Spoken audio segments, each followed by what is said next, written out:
સહાજ news Vadodara જિલ્લાના ward number 10માં Congress પક્ષનો જોરદાર રણકાર.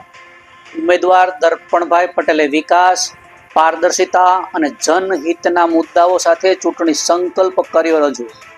આવનારી ચૂંટણીમાં કોંગ્રેસ પક્ષ મજબૂત લડત આપશે એવી આશા વ્યક્ત કરી હતી.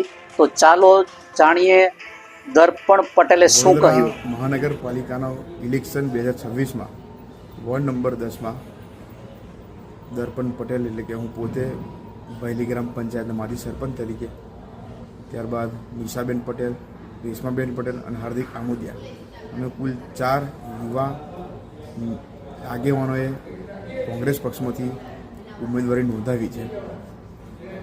લોકોને મારી અપીલ છે કે આ વખતે વોર્ડ નંબર 10માં યુવા નેતૃત્વ મેદાનમાં છે અને પ્રશ્નો બી દિવસે ને દિવસે વધતા જાય છે.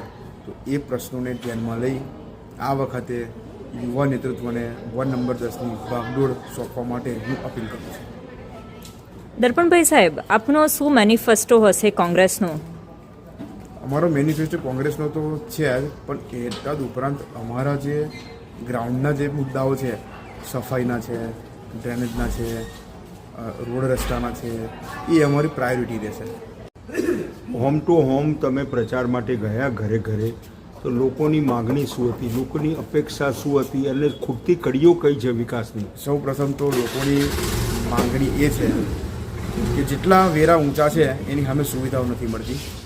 સુવિધાઓ મળે તો વેરો ભરવા લોકો તૈયાર છે, પણ જો સુવિધા ના મળવાની હોય તો વેરો શા માટે?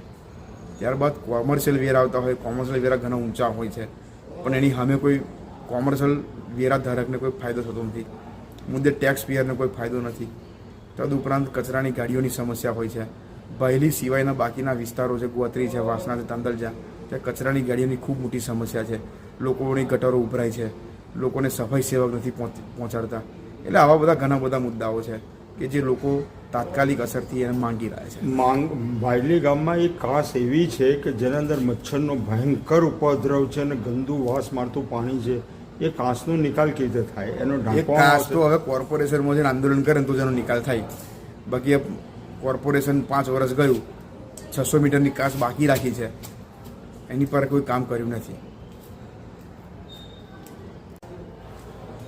બહેલી ગામ જ્યારથી કોર્પોરેશનમાં આવ્યું છે ત્યારથી ઊંચા વેરાનું કલેક્શન કરે છે કોર્પોરેશન, પણ સામે જે સુવિધાઓ આપવાનું એ જે ગ્રામ પંચાયત મૂકીને ગઈ હતી એ સુવિધાઓ મળી રહી છે.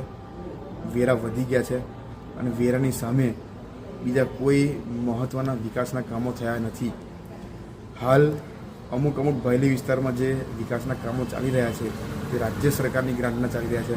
પાલિકાની ગ્રાન્ટના કોઈ વિકાસના કામો આ 5 વર્ષમાં થયા નથી કે ચૂંટેલા કોર્પોરેટરોએ બહેલી ગામનો કે વોર્ડ નંબર 10ના વાસણા, ગોત્રી વગેરે વિસ્તારનો અવાજ પાલિકામાં ઉઠાવ્યો નથી.